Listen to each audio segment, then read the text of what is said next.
Et voici Age of Industry, un jeu de simulation sur la révolution industrielle au 19e siècle. C'est un jeu de Martin Wallace, édité par Tree-Frog Games. Ça se joue de 2 à 5 joueurs à partir de 14 ans, je conseillerais minimum 14 ans. C'est vraiment un jeu considéré pour adultes. Au niveau du matériel, un grand plateau de jeu recto-verso. Effectivement, vous pouvez jouer soit avec la face Allemagne, soit avec la face Nouvelle-Angleterre aux États-Unis. La face Allemagne est la face la plus simple du jeu, et donc il est conseillé de faire au moins une première partie avec cette face avant d'entamer la face Nouvelle-Angleterre qui est bien plus compliquée. Il y a ensuite 5 sets de pions à la couleur des joueurs, donc chacun va choisir son set de pions. Il y a ensuite 5 plateaux de jeu individuels pour chaque joueur, donc chacun va en prendre un comme ça qu'il va disposer devant lui. Et vous allez devoir commencer par un peu de tri puisqu'il va vous falloir placer vos jetons carrés. Alors ils ont un recto et un verso, on va utiliser le recto qui reprend les mêmes dessins que ceux qu'il y a sur votre tableau de bord. Et vous allez les placer aux bons endroits. Effectivement, il y a un chiffre en haut à gauche qui correspond au chiffre marqué. Donc là par exemple, ce jeton va ici. Alors, chacun des pions est présent en 2 exemplaires, vous allez donc les empiler, sauf la case 0 bateau, là où il y a une seule tuile de ce type-là. De toute façon, lorsque vous allez jouer avec la carte Allemagne vos premières parties, vous n'aurez pas besoin des bateaux car ils ne sont pas constructibles, vous pourrez donc les retirer du jeu. Il vous reste ensuite des rails, vous devez en avoir 12, que vous allez disposer à côté de votre plateau de jeu, ainsi qu'un marqueur à votre couleur. En début de partie, vous allez justement prendre ces marqueurs et faire un tirage aléatoire, comme ceci par exemple, pour les placer sur l'échelle d'ordre du tour, au hasard. Et cette échelle va changer au fur et à mesure du jeu. Vous trouverez ensuite un ensemble de petits cubes, effectivement il y a des cubes dans le jeu, alors ce sont des cubes de charbon, les noirs évidemment, et de fer, les oranges. Vous allez les disposer à côté du plateau de jeu, et vous allez en placer 6 de chaque sur cette case du plateau de jeu. Vous avez ensuite un ensemble de marqueurs recto-verso comme ceci qui ont tous un verso identique. Vous allez tous donc les mettre face cachée sur la table avant de bien les mélanger. Et une fois que vous les aurez bien mélangés, et vous allez ensuite en placer un sur chacune des cases marquettes qui sont dessinées sur le plateau de jeu. Ils représentent 2 petits bonhommes qui se serrent la main. On va donc placer un de ces marqueurs face cachée sur chacune de ces cases. Une fois ce placement effectué, il vous reste des tuiles qui ne seront pas utilisées pour la partie. Vous pouvez donc les ranger dans la boîte. Et les autres, vous allez les retourner toutes face visible sur le plateau de jeu. Vous avez ensuite un ensemble de pièces en plastique, il y a des dorés et des argentés. Les dorés valent 5, les argentés valent 1. Et malheureusement, au début de partie, vous n'avez pas d'argent, vous allez donc laisser cette banque à côté du plateau de jeu. Si vous n'avez pas d'argent, par contre, vous allez pouvoir emprunter au fur et à mesure du jeu de l'argent à la banque, et donc ces petites fiches cartonnées représentent les emprunts que vous serez obligé de faire dans la partie. Il y a donc des emprunts de 10 $ et des emprunts de 40 $. Que vous allez disposer pour l'instant aussi à côté du plateau. Pour en finir avec le matériel, il vous reste un paquet de cartes que vous allez soigneusement mélanger, et après avoir effectué ce mélange, vous allez distribuer 6 cartes à chaque joueur autour de la table face cachée, qui va pouvoir ensuite les consulter secrètement, mais sans les montrer aux autres joueurs. Les autres cartes vont être placées à côté du plateau de jeu, et vous allez en tirer 2 que vous allez placer face visible à côté de cette pioche. Quel est donc le but du jeu? Nous sommes donc au 19e siècle et vous êtes un des premiers industriels lors de cette révolution industrielle qui touche le monde entier. Vous allez donc devoir construire différentes industries. Vous allez pouvoir faire des filatures de coton, des usines de sidérurgie, des mines de charbon, des ports, des navires et bien sûr des voies ferrées pour pouvoir transporter toutes ces marchandises. Il faudra être le plus riche en fin de partie pour l'emporter en sachant que vous démarrez avec rien du tout. Alors, le jeu va se dérouler en différentes manches qui sont en nombre indéterminé puisque le jeu va se terminer quand il n'y aura plus de cartes disponibles dans le paquet de cartes. Lors d'une de ces manches, chaque joueur va pouvoir réaliser 2 actions, normalement, dans l'ordre du tour déterminé ici. Ensuite, on déterminera justement un nouvel ordre de jeu pour le tour suivant, et on paiera des intérêts en fonction des emprunts qu'on a effectués au cours du tour.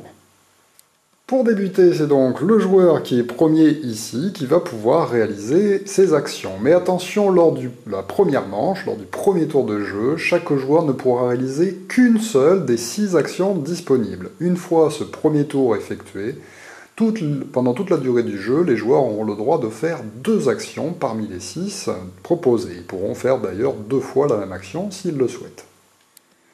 Alors, quelles sont les actions qui vont être disponibles pour le tour d'un joueur? Eh bien, c'est résumé sur le plateau individuel de chaque joueur. Vous allez pouvoir construire une industrie, ou bien construire une voie ferrée, ou bien vendre des marchandises, vous développer, piocher 2 cartes, ou passer. Alors voyons en détail la première action possible qui est celle de construire une industrie. Alors c'est l'option la plus compliquée du jeu, donc une fois que j'aurai fini de vous expliquer ça, le reste sera beaucoup plus simple, je vous rassure. Alors attention, accrochez-vous, on est parti. Alors déjà pour avoir le droit de construire une industrie ça va être tout simplement une de ces petites tuiles qui est d'abord sur votre plateau individuel et qu'il vous faudra placer sur le plateau général.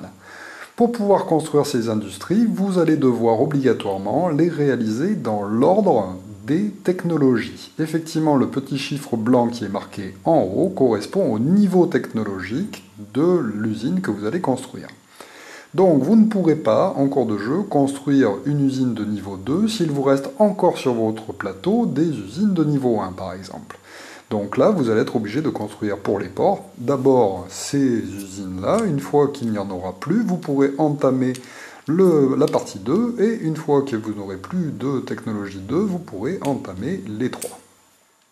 Alors attention, en ce qui concerne les marchandises d'usine et les navires, vous allez tout d'abord tomber sur des tuiles avec un niveau technologique de 0. Qu'est-ce que ça veut dire? Ça veut dire que ces tuiles ne pourront pas être disposées sur le plateau de jeu et qu'il faudra vous en débarrasser en choisissant l'action spéciale développement que nous verrons plus tard. Ensuite, en haut de chacune des industries disponibles sur votre plateau, il y a marqué le coût de construction. Effectivement, là, pour avoir le droit par exemple de construire une filature de coton, il vous faudra payer 4 $. Le problème, nous l'avons vu, c'est qu'en début de partie, personne n'a d'argent. Eh bien, il va vous falloir faire un emprunt à la banque pour disposer d'un peu de liquidité en début de partie.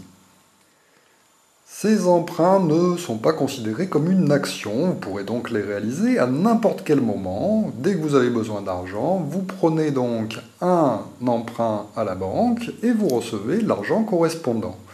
Attention, en fin de tour, vous aurez des intérêts à payer. Il faudra donc faire attention de ne pas trop accumuler d'emprunts, même si on est obligé de le faire tout au long de la partie. Donc là, par exemple, j'ai envie de construire mon usine, eh bien, je récupère un marqueur disant que j'ai fait un emprunt de 10 à la banque, et je prends 10 à la banque, que je vais pouvoir utiliser dans le tour. Une fois que vous aurez plus tard dans la partie construit les 2 premières usines, vous allez tomber sur les usines d'une technologie plus avancée, et malheureusement, elles vont vous demander, en plus d'un argent qui est déjà supérieur, eh bien, des cubes de matières premières qu'il vous faudra récupérer sur le plateau de jeu. Nous verrons comment tout à l'heure. Alors attention, avant de construire votre première usine et les suivantes, il y aura quelques conditions à respecter en plus de l'argent à devoir payer et des cubes éventuels de matières premières à dépenser. Effectivement, toutes les usines qui se trouvent à gauche, c'est-à-dire les filatures de coton, les usines de marchandises et les sidérurgies, peuvent être construites sur n'importe quelle case vide dessinée sur le plateau de jeu. En revanche, les mines de charbon, les ports et les navires doivent être construits à des endroits précis. Alors c'est relativement logique, les mines de charbon on ne peut pas les faire n'importe où, il faut qu'il y ait du charbon, les ports on ne peut pas les faire n'importe où, il faut qu'il y ait la mer, et les bateaux, c'est pareil, on ne peut pas les faire n'importe où, il faut les construire dans l'eau. Ces industries sur le plateau ne pourront donc être construites que sur les cases qui représentent leur symbole. Donc là, je peux construire un port là ou là, et ici, je peux construire une mine de charbon, mais par contre, je ne peux rien construire d'autre sur ces endroits-là. Attention, on ne peut évidemment pas construire sur les cases de marché, et en plus de ça, on ne pourra construire qu'une seule usine par ville au fur et à mesure de la partie. Donc si par exemple je décide de construire à Nuremberg, eh bien je ne pourrai pas construire une deuxième usine à Nuremberg, ce sera un autre joueur qui devra le faire. Exception pour les rares villes qui présentent 4 cases sur lesquelles on a le droit de construire 2 usines. Donc si je construis une usine là, je peux en construire une deuxième. Par contre, à partir de là, il me sera impossible de construire sur les 2 cases restantes. Malheureusement, ce n'est pas terminé, et pour avoir le droit de construire, il vous faudra défausser une carte de votre main. Et ces cartes, en fonction de leur type, vont vous permettre ou non de construire à des endroits spécifiques. Alors, ces cartes sont de 2 types. Effectivement, vous allez pouvoir trouver des cartes d'industrie qui présentent une industrie en particulier, et vous allez trouver des cartes de localisation qui vont correspondre aux couleurs des différentes villes présentes sur le plateau de jeu. Alors, tout d'abord, pour construire avec les cartes d'industrie, eh bien tout simplement, lorsque vous allez en jouer une, vous ne pouvez construire que l'usine représentée sur la carte. Donc là, par exemple, en jouant cette carte et en la défaussant, j'ai le droit de construire cette usine, bien sûr en payant quand même son coût. Alors attention, lorsque vous allez construire votre première usine du jeu, eh bien avec une telle carte, vous pourrez la poser sur n'importe quelle ville, il n'y a pas de problème. Mais ensuite, lorsque vous allez utiliser au tour suivant d'autres cartes pour construire, malheureusement, vous allez avoir des restrictions supplémentaires qui vont s'ajouter. Effectivement, pour avoir le droit de construire dans une autre ville, il faudra y être relié par un réseau de chemins de fer. Donc il vous aura fallu construire préalablement des chemins de fer pour pouvoir ensuite construire de nouvelles usines dans les villes suivantes. Attention, il vous sera impossible d'utiliser les liaisons des autres joueurs pour ce genre de construction. Donc si ici il y a une voie ferrée violette, eh bien vous n'aurez pas le droit de construire ici. Il vous faudra faire le tour avec 2 voies ferrées comme ceci par exemple pour avoir le droit d'y aller. Alors évidemment, ce développement avec les cartes industrie va être assez difficile parce qu'il va falloir vous construire des voies ferrées et ensuite vous répartir sur la carte tout en évitant les endroits où les autres ont construit aussi des voies ferrées. Heureusement que vous avez les autres cartes qui sont les cartes de localisation. Celles-ci correspondent aux différentes couleurs des villes qui se trouvent représentées sur le plateau de jeu. Lorsque vous allez construire en utilisant une telle carte, vous aurez exceptionnellement le droit de construire déjà n'importe quelle industrie, et non pas une industrie précise, puisque la carte n'a pas d'industrie particulière, sur n'importe quelle ville de la couleur concernée. Donc là, c'est le gros avantage, par exemple, je pourrais aller construire ici, même si je n'ai pas de liaison avec les autres villes. Au tour d'après, je pourrais construire, par exemple, de nouvelles voies ferrées à partir de là, pour construire de nouvelles villes, enfin de nouvelles industries, soit sur ces villes-là, soit sur celles que j'ai déjà connectées préalablement. Ces cartes de localisation sont donc un peu des jokers qui vont vous permettre de construire n'importe où. Ils sont donc importantes à garder peut-être en main pour les moments où vous risquez de vous retrouver bloqué. Alors attention, au moment où on va placer un carré sur le plateau de jeu, si vous construisez une sidérurgie ou si vous construisez une mine de charbon, eh bien des cubes de la matière première concernée vont devoir être placés sur la tuile que vous placez sur le plateau de jeu. C'est le petit carré qui est dessiné sous ces différentes usines qui vous indique combien de cubes vous allez placer. Donc lorsque vous construirez votre première mine de charbon, il faudra placer 3 cubes dessus. Et lorsqu'on construira la première usine de sidérurgie, vous allez placer 3 cubes orange dessus. Imaginons par exemple que je souhaite construire une sidérurgie à Regensburg, je suis relié à une autre de mes constructions par une voie ferrée de ma couleur, j'ai donc le droit de jouer une carte correspondant à l'industrie fer. À ce moment-là, je la place dessus et je vais prendre des cubes dans la réserve générale qui se trouve à l'extérieur du plateau de jeu et non pas ici. Et ces cubes vont être placés sur l'usine que je viens de construire. Alors à quoi vont servir ces cubes de matière première? Ils vont servir à faire des constructions plus complexes que celles de niveau 1. Nous avons vu que nous pourrons commencer à construire des constructions avec un niveau technologique supérieur à 1 une fois que on aura déjà construit toutes les précédentes. À partir du moment où je veux construire une construction qui demande une matière première en particulier, je vais devoir trouver cette matière première sur le plateau de jeu. Alors prenons un exemple. Si j'ai déjà construit mes deux premières sidérurgies et que je souhaite construire une autre sidérurgie, ça va me coûter donc 5 $ qu'il faudra que je paye ou bien que je fasse des emprunts pour avoir ces sous à dépenser. Et il me faudra aussi un cube de charbon. Il faudra bien sûr que je joue comme d'habitude une carte et que évidemment ce soit relié si jamais je joue une carte d'industrie, à moins que ce soit une carte correspondant à la couleur et à ce moment-là il n'y a pas besoin d'avoir de liaison. Et je vais devoir acheminer le cube de charbon qui m'est nécessaire à cette construction sur le plateau de jeu, à condition bien sûr qu'il soit disponible, et même s'il appartient à un autre joueur. Effectivement, là par exemple, le joueur violet a construit une mine de charbon, il y a donc du charbon disponible. Je peux l'acheminer jusqu'à l'endroit où je construis grâce aux voies ferrées. Alors cette fois-ci, que les voies ferrées soient aux adversaires ou à moi, ça n'a pas d'importance. Et donc ce cube va pouvoir être dépensé pour faire cette construction. Le cube dépensé est remis dans la réserve générale, et là, comme c'est une industrie d'acier de niveau 2, je vais lui rajouter 4 cubes qui seront utilisables par moi plus tard, ou bien sûr par les autres joueurs qui sont justement connectés à ma sidérurgie. Alors, petite précision, si jamais il y a plusieurs cubes qui sont situés à égale distance de l'endroit où je veux construire et qu'il y a des liaisons pour les deux, eh bien je devrais prendre le cube le plus proche de l'endroit où je construis, qu'il m'appartienne ou qu'il appartienne à un autre joueur. En cas d'égalité, je choisis. Alors évidemment, il arrive parfois, et assez souvent d'ailleurs, qu'on ait envie de construire quelque chose alors que les cubes ne sont pas disponibles. Soit il n'y a pas d'industrie correspondante me permettant d'acheminer du charbon, soit elle existe mais elle n'est pas connectée à l'endroit où je désire construire. À ce moment-là, je vais pouvoir me servir en charbon ou en acier dans la réserve. Alors, ces cubes que vous allez pouvoir importer sont ceux qui sont présents sur ce petit plateau qu'on a rempli en début de partie. Il y a marqué le prix que vont coûter les différents cubes en considérant la ligne. Donc là, par exemple, je peux acheter du charbon pour l'instant et de l'acier à 1.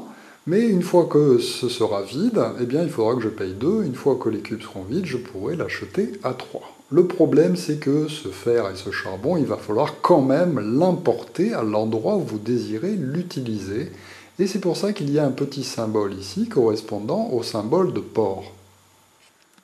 En reprenant mon exemple, pour avoir le droit d'acheter en fait ces cubes qui se trouvent ici pour la construction de ma sidérurgie, il faudra que je sois relié par un ensemble de voies ferrées à un port qui a été construit sur le plateau de jeu, ou bien à un symbole de port qui a été dessiné sur le plateau de jeu. Effectivement, il y a différents endroits du plateau qui représentent ce symbole en bleu.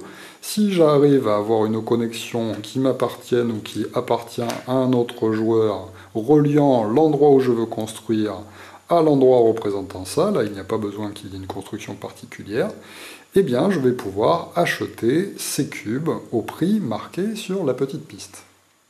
Toujours dans cet exemple, si je veux donc construire cette sidérurgie, ça va me coûter 5 $ et ça va me coûter 1 $ de plus pour utiliser un charbon qui se trouve sur la piste de demande et qui coûte 1. Il sera donc défaussé dans la réserve. Alors, dernière option, vous avez aussi la possibilité, si jamais vous n'avez absolument pas les bonnes cartes en main, de construire à n'importe quel endroit, n'importe quelle industrie. Donc, par exemple, j'ai envie d'aller construire à The Ruhr, je ne suis pas connecté, j'ai pas de carte violette en main, mais j'ai absolument envie de construire là-bas. Eh bien, vous pouvez utiliser vos deux actions du tour à la fois pour réaliser cela. Par contre, ça ne vous empêchera pas de vous défausser quand même d'une carte de votre choix, et ensuite d'obéir aux autres restrictions pour avoir le droit de construire à cet endroit-là. Voilà donc pour cette première action disponible lors du tour d'un joueur. Je vous rappelle donc qu'au premier tour, on va jouer à tour de rôle et qu'on pourra choisir cette action si on le souhaite, en sachant qu'au premier tour de jeu, on ne peut faire qu'une seule action. Je vais vous détailler maintenant les actions suivantes.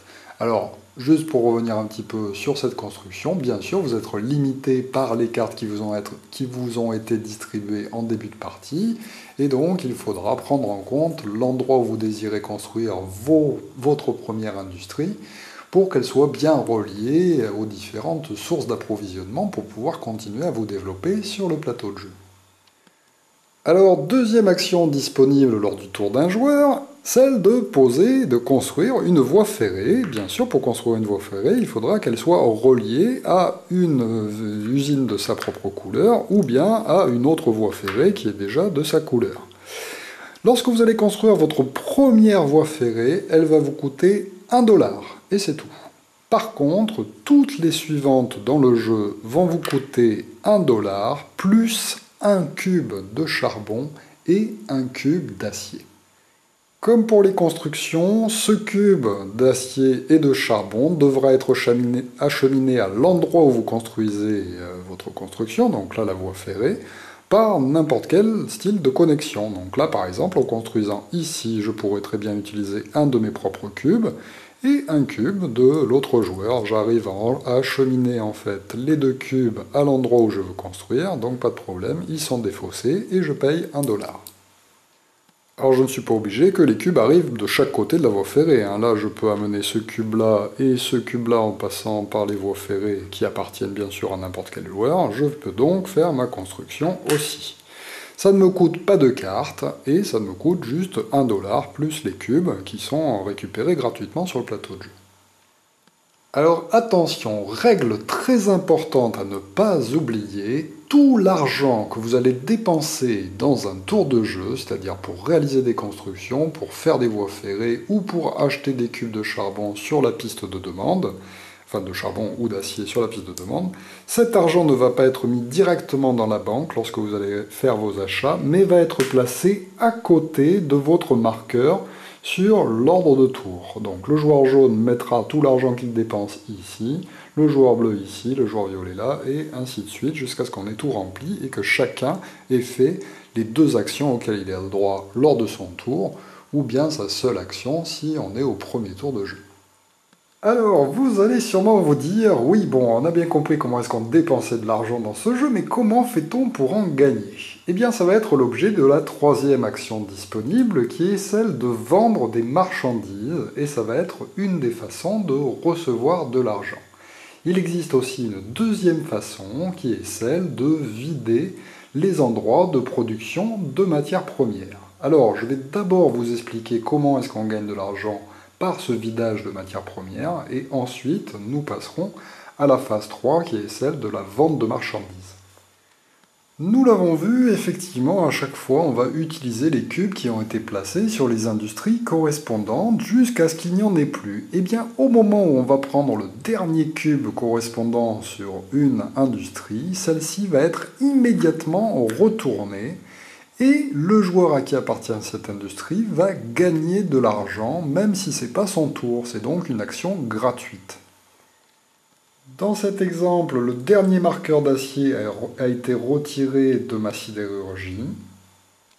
Je regarde donc sur ma feuille personnelle l'endroit correspondant à la sidérurgie de niveau 1, vu que c'est celle-là qui a été vidée. Eh bien je vais gagner ce qui est marqué en bas sur le jaune, immédiatement 5$ que la banque va me donner en pièces. Maintenant que nous avons vu comment gagner de l'argent automatiquement grâce au charbon et à l'acier, comment fait-on pour les filatures de coton et pour les marchandises d'usine? Eh bien pour pouvoir recevoir l'argent qui est dessous, il va falloir retourner cette huile aussi sur le jeu en acheminant les ressources vers des ports ou vers des marchés. Nous avons vu lors de l'installation qu'on a placé des marqueurs de marché sur le plateau de jeu aux endroits indiqués. Alors ces marqueurs, ce sont des petites tuiles comme ceci qui présentent la matière première demandée par le marché. Nous avons donc des marchés qui vont demander du coton, des marchés qui vont demander des marchandises d'usine, des marchés qui vont demander soit l'un ou soit l'autre, et enfin des marchés qui n'auront aucune demande, et malheureusement ceux-ci vont rester comme ça sur le plateau pendant toute la durée de la partie. Alors pour pouvoir cette action de vendre des marchandises de vos usines, eh bien il va falloir être relié par un réseau de voies ferrées, qu'il vous appartienne ou qu'il appartienne à un autre joueur, à un marché qui fait la demande de la matière première en question. Donc là, par exemple, si j'ai une filature de coton ici et que je suis relié à ce marché qui demande du coton, lors de mon tour, je peux choisir l'action « Vendre des marchandises » pour retourner moi-même la marchandise qui a été vendue, ainsi que le marché qui a reçu la marchandise. Effectivement, chacun des marchés du jeu ne pourra recevoir qu'une seule fois des marchandises. Vous comprendrez donc qu'il y en aura de moins en moins de présents sur le jeu et que c'est le premier joueur qui pourra acheminer ses marchandises dans ces marchés qui rapportera de l'argent. Dans cet exemple, j'ai vendu donc mon coton au marché, c'est une manufacture de niveau 2, donc je vais recevoir 11 de la banque qui va m'être donné en pièces. Évidemment, pour les marqueurs qui demandent soit l'un ou soit l'autre, c'est le premier joueur qui amènera une des matières premières demandées qui aura le droit de retourner ce jeton ainsi que son usine. Évidemment, comme il y a très peu de marqueurs marchés sur le plateau de jeu et qu'ils vont être retournés au fur et à mesure que des marchandises y sont acheminées, il va falloir bientôt se tourner vers les ports. De la même façon, il faudra qu'il y ait une ligne qui conduit jusqu'au port pour avoir le droit de vendre, et vous pouvez vendre votre marchandise en la retournant, et vous allez aussi retourner le marqueur de port sur lequel la marchandise a été emmenée. Les ports reçoivent n'importe quel type de marchandise, c'est-à-dire soit du coton, soit des marchandises d'usine. Alors, précision quand même, les ports de niveau technologique 1 ne peuvent recevoir que du coton. Ensuite, les autres pourront recevoir indifféremment soit du coton, soit des marchandises d'usine. Vous gagnerez donc l'argent correspondant à la marchandise que vous avez vendue dans le port, et le joueur à qui appartient le port va recevoir l'argent correspondant à sa tuile de port qui vient d'être retournée. Alors évidemment, si c'est dans votre port à vous que vous vendez, c'est encore mieux, puisque là, par exemple, si vous vendiez une marchandise de ce type dans un port qui vous appartient, vous allez recevoir 16 $ pour la marchandise, plus 5 $ pour le port. Ce qu'il est important de bien comprendre, c'est que vos usines, eh bien, il n'y a que vous qui pouvez décider de vendre les marchandises qui s'y trouvent, mais par contre, lorsque vous construisez un port, n'importe quel joueur pourra vendre ses marchandises à ce port-là. Et donc, vous ne pourrez pas décider de refuser d'accepter une marchandise qu'un joueur amène dans un de vos ports. Nous l'avons vu, pour avoir le droit de construire des bâtiments, il va falloir avoir déjà défaussé tous les bâtiments du niveau technologique inférieur. Effectivement, là par exemple, je ne peux pas construire directement ce bâtiment tant que ce bâtiment technologique de niveau 2 est encore sur mon plateau de jeu. Il faudra donc soit le construire sur le plateau, soit utiliser la quatrième action possible, qui est celle du développement. Alors cette action a un coût en cartes. Vous allez être obligé de défausser une carte de n'importe quel type de votre main pour pouvoir réaliser cette action. Et à ce moment-là, vous allez pouvoir prendre n'importe quel jeton de votre plateau de jeu pour le défausser définitivement. Donc là, par exemple, au lieu de construire cette usine, je peux décider de la défausser. Comme ça, avec ma deuxième action ou au tour d'après, je pourrai construire des usines de niveau technologique 3. Nous avons vu que les usines de marchandises ainsi que les bateaux ont des tuiles avec un 0 de marqué dessus. Ce sont donc des tuiles qu'on ne peut pas poser sur le plateau et que l'on sera obligé de défausser en faisant du développement avant de pouvoir en construire celles de niveau technologique supérieur. Donc là, par exemple, avant de pouvoir poser des usines qui fabriquent des caisses sur le plateau de jeu, eh bien, je serai obligé de faire 2 fois l'action développement en défaussant une carte pour chacune des tuiles, et une fois que ce sera vidé ici, je pourrai enfin entamer la construction de telles usines. Nous avons vu que pour les actions de construction d'usines ainsi que pour le développement, on est obligé de défausser des cartes de sa main au fur et à mesure. Vous allez donc avoir de moins en moins de cartes en main, car effectivement il faudra choisir la 5e action, piocher 2 cartes pour avoir le droit d'avoir des cartes supplémentaires dans la main. Alors lorsque vous allez choisir cette action, vous allez pouvoir piocher ces 2 cartes soit au hasard sur le dessus du paquet, soit parmi les 2 cartes qui ont été placées face visible à côté du paquet de pioche. Si la première carte que vous piochez, vous décidez par exemple de la prendre en visible, vous allez immédiatement la remplacer par une nouvelle avant de choisir votre deuxième carte, qui peut donc être celle-ci, celle-là, ou une tirée au hasard. On peut aussi le faire dans l'autre sens, en piochant d'abord sa première carte ici, et ensuite en choisir une face visible. C'est comme on le souhaite, mais 2 cartes à la fois. Attention cependant, vous êtes limité à 8 cartes maximum en main. Si vous avez déjà 8 cartes en main, il vous sera interdit de faire cette action pour piocher des cartes en plus. Si vous avez par exemple 7 cartes Vous pourrez piocher une carte, mais vous ne piocherez pas la deuxième carte, car il est interdit de dépasser le total de 8. Dernière action disponible lors d'un tour d'un joueur, eh bien celui-ci peut décider de ne pas réaliser d'action, justement. Et si vous voulez ne pas réaliser une des deux actions ou bien les deux actions de votre tour, vous allez être par contre obligé de défausser une carte. Donc si vous passez une action, vous défaussez une carte, deux actions, deux cartes. Alors, résumons un peu. Lors d'un tour de jeu, le premier joueur qui se trouve ici va donc pouvoir réaliser deux actions normalement et une seule action lors du premier tour de jeu. Donc, parmi les actions disponibles, soit construire une industrie en défaussant une carte, soit construire une voie ferrée, soit vendre des marchandises, soit se développer, soit piocher des cartes, soit passer. À chaque fois qu'il dépensera de l'argent pendant son tour, il n'oubliera pas de poser l'argent qu'il dépense ici. À n'importe quel moment du jeu, je vous le rappelle, vous pouvez prendre des crédits pour recevoir de l'argent de la banque et ainsi effectuer vos achats. Il n'y a pas de limite au nombre d'argent que vous pouvez prendre de la banque de cette manière. Alors, une fois que chaque joueur a pu réaliser son action dans l'ordre du tour déterminé ici, eh bien on va procéder à la fabrication du prochain ordre de tour. Le joueur qui a dépensé le moins d'argent sera le premier à jouer. Donc par exemple, on peut s'y prendre comme ceci en décalant tous les pions. Le joueur vert, c'est lui qui a dépensé le moins d'argent, il va donc être placé en première position. Le joueur bleu est le deuxième à avoir dépensé le moins d'argent, il va être placé ici. Le joueur jaune et le joueur rouge ayant dépensé la même somme, ils vont rester dans l'ordre du tour dans lequel ils étaient. Et enfin, le joueur violet qui a dépensé le plus d'argent jouera en dernier. On peut alors retirer tout l'argent qui a été dépensé dans le tour pour le remettre dans la banque. Enfin, les joueurs vont devoir payer les intérêts des emprunts qu'ils ont effectués jusqu'à présent. Alors attention, si à n'importe quel moment du jeu on peut prendre des emprunts pour recevoir des liquidités, on peut aussi rembourser ces emprunts au même taux pendant le tour. Ça veut dire que par exemple, là, je peux très bien rembourser en fait un des prêts que j'ai fait pour 10 à la banque directement. Je ne paierai les intérêts que sur les emprunts qu'il me reste à la fin du tour.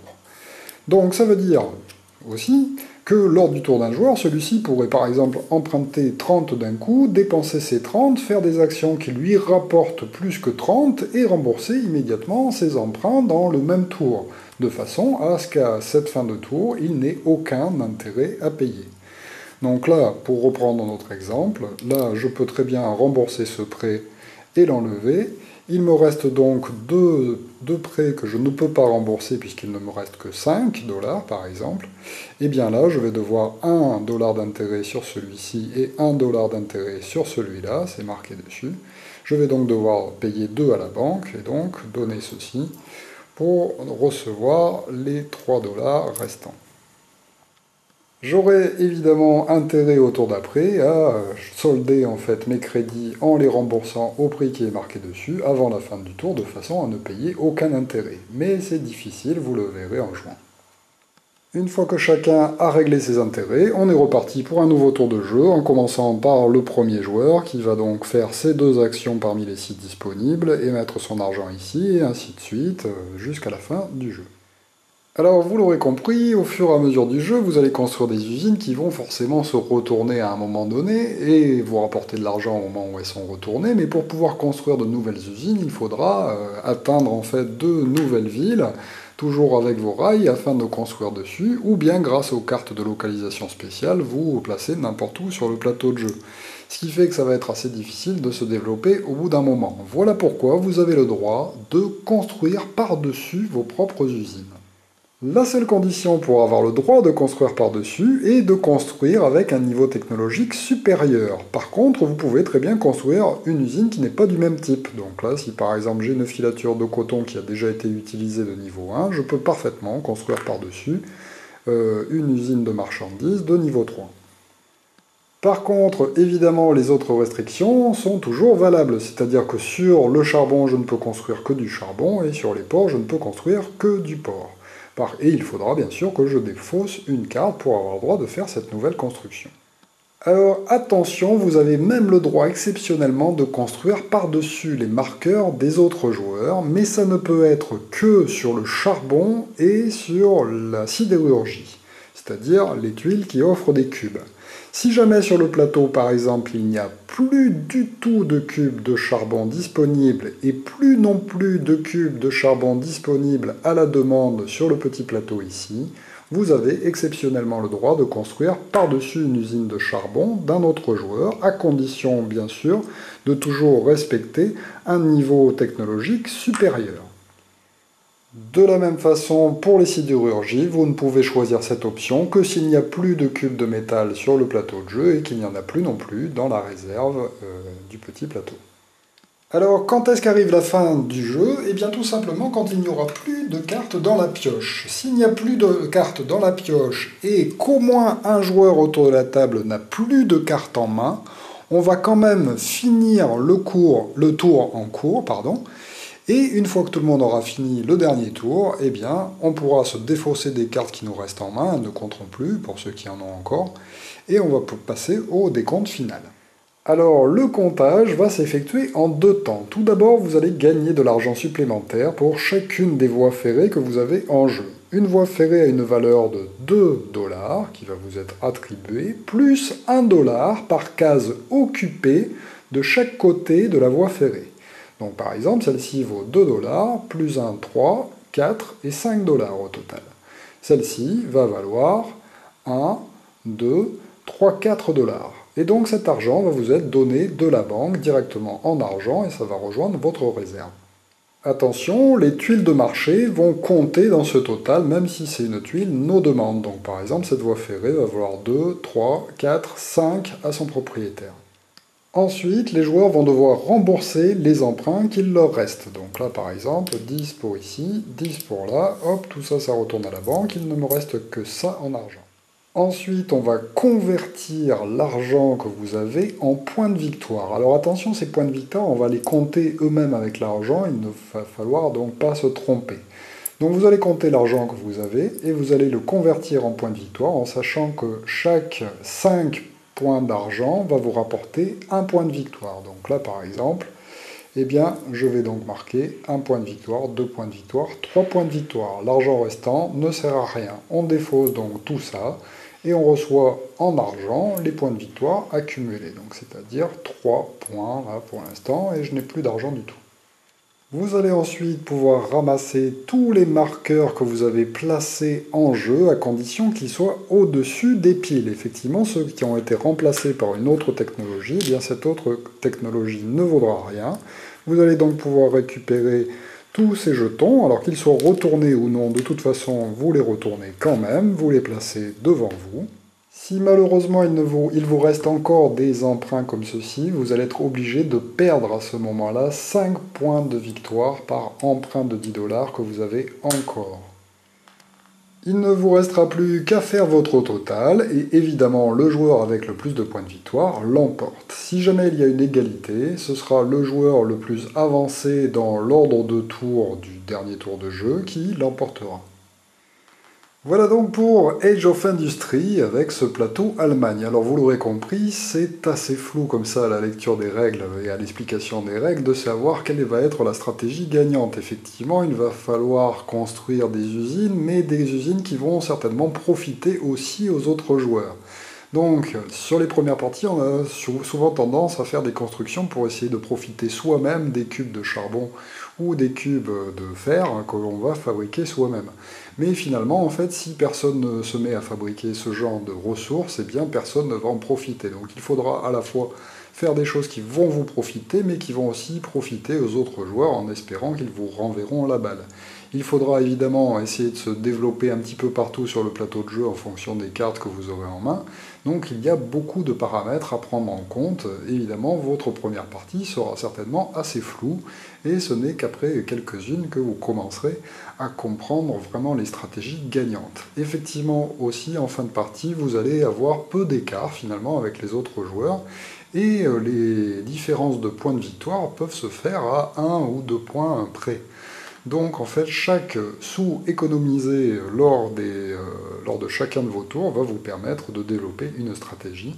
C'est pourquoi il faudra tenter au maximum d'éviter de trop payer en intérêt. Ça paraît très très mince en fait comme intérêt à payer 1 dollar, mais en fait ça peut peut-être faire la différence à la fin. Voilà donc pour Age of Industry, vous l'aurez compris, un excellent jeu de simulation économique dont il n'est pas facile de se représenter en fait la stratégie juste avec une explication de règles. Effectivement, il vous faudra faire au moins une partie d'initiation pour bien comprendre comment s'articule tout ça. Le jeu est assez riche et assez complexe au niveau des règles, vous l'avez vu. Et voilà, donc il est à noter que c'est une adaptation un petit peu d'un jeu précédent du même auteur qui s'appelait Brass et qui a fait couler pas mal d'encre. Et celui-ci donc est un peu une réadaptation pour pouvoir jouer en fait sur différents continents avec des cartes qui pourront certainement évoluer et pourquoi pas des cartes différentes de proposer. Voilà, merci de m'avoir suivi et à très bientôt pour une nouvelle règle de jeu. Au revoir.